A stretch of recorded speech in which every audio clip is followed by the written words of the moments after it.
So typically in the One Piece community, people tend to do three things: goon, theorize, or do shitty power scaling. The strongest dude on the planet is Shanks. Or all three. But today I want to do something different. I've had this question in my mind for years.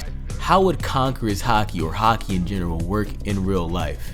I'm sensing a little bit of tension amongst the crew. Alright, not that real life. Now I'm pretty sure people have wondered in different animes and different power systems how their power systems will work in real life. But in One Piece, it's kind of different because you have literal willpower, which also applies in real life. So basically the question of the video is, who would have Conquerors Kings Haki in real life? Or more specifically, what historical figure would have it? Now since there are literal thousands of historical figures, I'm probably going to split this video into separate parts based on the genre of historical figure. So in this video I'm just going to regulate it to leaders and leaders of military to keep it simple. Determination of the leaders will have Conquerors Haki would also be based on historical accounts of their leadership and how dominating they were at their respective time period. Now some of my opinions might be controversial, so disclaimer, I do not endorse any. Actually, you know what?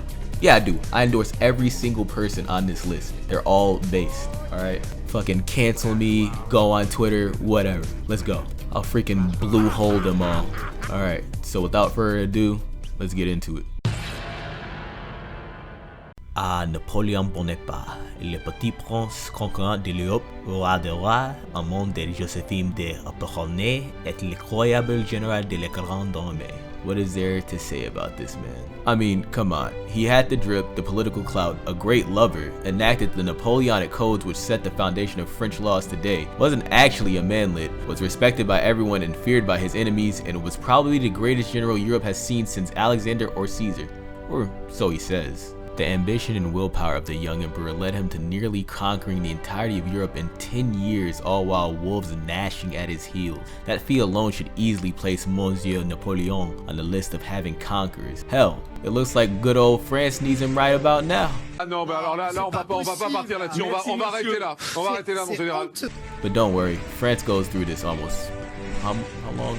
Almost every 10 years? They'll be fine. But just to confirm, let's look at some actual historical accounts to make a case for Napoleon having conquerors IRL and gain a perspective of Napoleon's conquering ambition and his domineering will. Well, let's look at the first case, his exile to Elba. After Napoleon's failed invasion to Cheeky Breeky land, England, Prussia, and Russia all decided to jump him like a bunch of bitches and force him to abdicate the throne, and leading him to his exile to the near island of Elba, where he would live out the rest of his days. Big mistake. After seeing what was happening to his poor old country, he promptly had the fiery ambition to take back what was his. Napoleon took 1,000 men who swiftly agreed to join the young emperor on his excursion and then headed straight for France. As he landed, the French people welcomed him back with open arms. The point which highlights that this man definitely had conquerors Haki and was fucking cold is when a regiment of infantry halted Napoleon and aimed their rifles at the man. He declared, "If there is any man among you who would kill his emperor, here I stand." When after a brief moment of silence, they all lowered their weapons and rejoiced, "Long live the emperor." There were about 5,000 men in the regiment, mind you. If a single person would have followed orders and shot, it would have been a different story. The singular fact that this man's willpower was able to win over every single man on that field is case in point that this man truly was a literal Yonko, and his imposing will definitely had an effect on the people around him. Dude, he is literally that guy. He's that nigga. It was even said by his nemesis, the Duke of Wellington, that his presence on the battlefield was worth 40,000 men. Who does that sound like? Sounds like a goddamn king to me. Alright, what normal man would say something like, "I saw the crown of France laying on the ground, so I picked it up with my sword"? Mr. Napoleon might have been a simp, but one thing is for sure, he definitely would have possessed the colors of Conquerors Kings Haki. There is no better example of such a man who would. So in that case, vive l'empereur. Alright, now let's move to a more contemporary period, a little over 100 years later. Alright, now I told y'all I would be saying some controversial shit, but we all know possessing Conquerors Haki does not equate to being a good individual, as we have seen numerous times in One Piece so far. So, disclaimer. Ah shit, I'm doing this one at the worst timing too. At this freaking rate, I'll never get monetized. So let's hop straight into World War II and look at the great and not so great leaders who orchestrated this war of epic proportions and who would have Haki. Well, this might be a hot take, but I don't think Churchill, FDR, or Stalin would possess Haki. Why? Well, they were great politicians, but they were just that.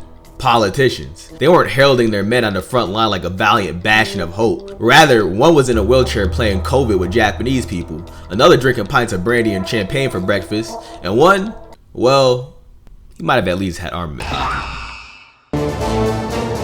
But there was one ruler. Only one ruler of that time stands out above the rest.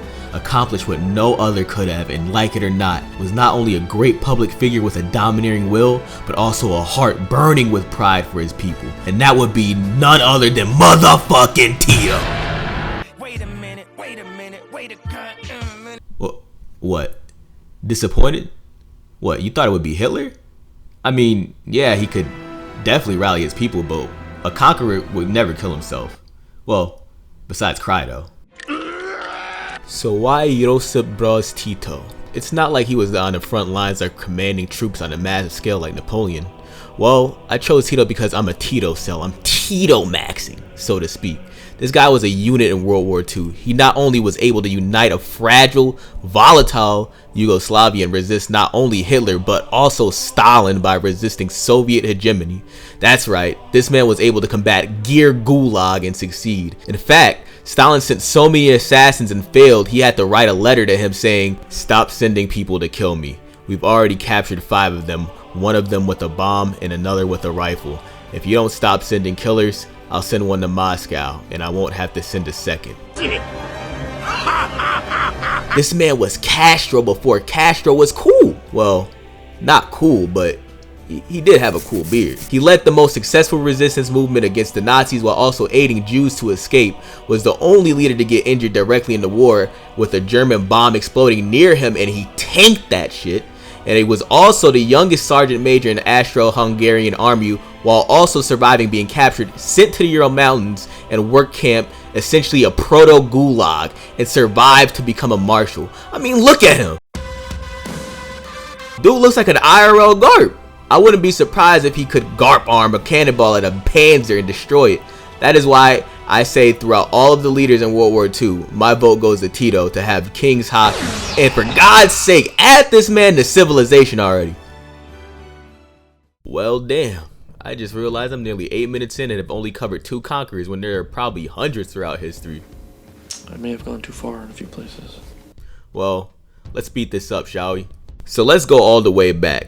And I'm talking way back, older than your mother back, all the way back to biblical times. I know I said I wouldn't do biblical figures, but we'll look at old buddies from a historical lens.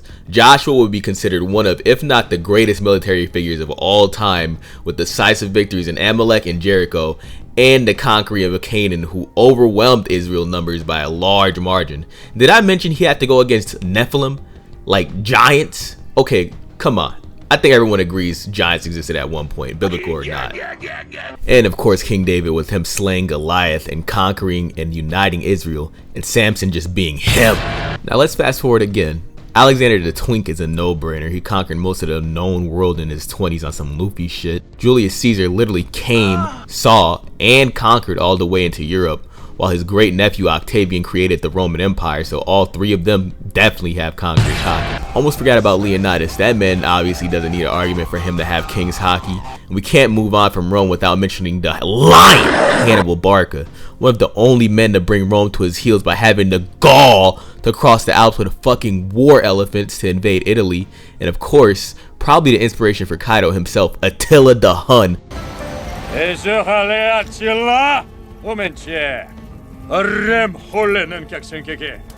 Literally nicknamed the Scourge of God, who made Rome and Constantinople cower in fear. Now finally, to the east we have a lot who have probably had Haoshoku Haki, and when I say a lot, I mean a lot. First we have the 4 greatest generals of the Warring States period, Yan Po, Biaijim, Wang Zhan, and Li Mu, literally the 4 emperors of China. China's greatest hero and general Yue Fei, who legendarily defeated 100,000 Yurshin soldiers with a cavalry of 500.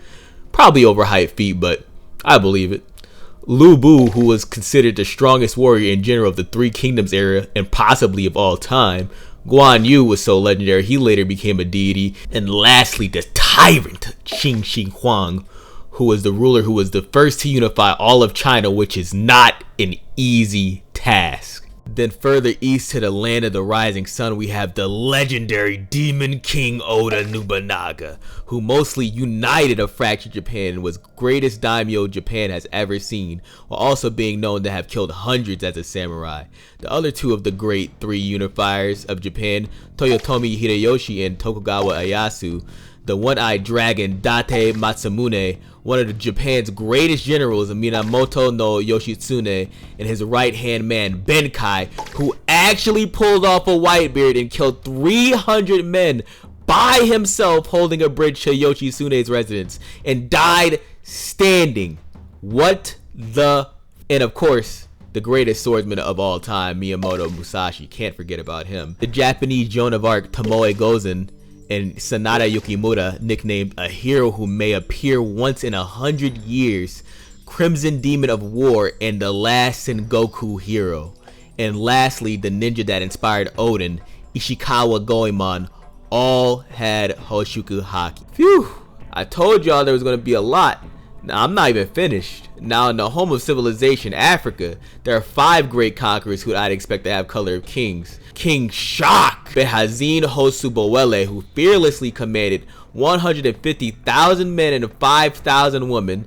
The richest man to ever have lived, Mansa Musa of Mali, who was also a great warrior king who conquered 24 cities. Warrior Queen Amina, who expanded the borders of the Hassau to its largest borders in history through sheer conquest. Askia Muhammad the Great, who expanded the Songhai Empire by conquering a large amount of Mali land. And obviously,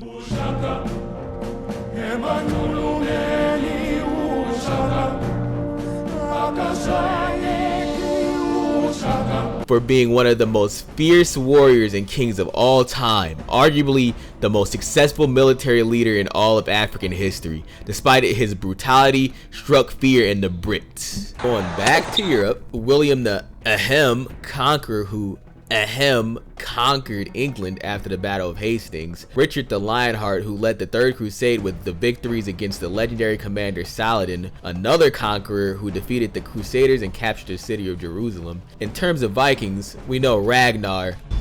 Who wants to be king?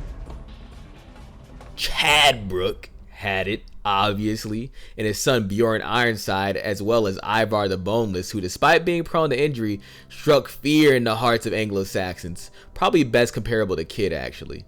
And the Eric Bloodaxe, who conquered England twice, and Harold Bluetooth, who famously invented, well, I think he invented Bluetooth. Why is your ceiling so high? Over at India, we have Maharana Pratap, who resisted the Mughal invasion and was a unit, standing at 7'5". I'm not sure if he was a Nephilim or not. Dude was freaking huge. In the Americas, we have one notable warrior that comes to mind that even Montezuma feared, Tlaloc, who desired a glorious death in battle, but it never came because he was just that badass, and later had to be tied to a stone and fight 8 legendary warriors for his request to be fulfilled, not before actually disabling 7 of them before finally being killed by the 8th. Holy shit. In the land of the throat goats. Finally, last but not very least, we have the greatest Mongol conquerors of all time, Timur, who conquered most of the Muslim world starting with only a small nomadic band, and Temujin Genghis Khan, the Mac Daddy himself, being #1 who conquered the most land in human history while also killing so many people. He caused climate change to the earth. Climate change. And not only that, he was probably the richest man to have ever existed.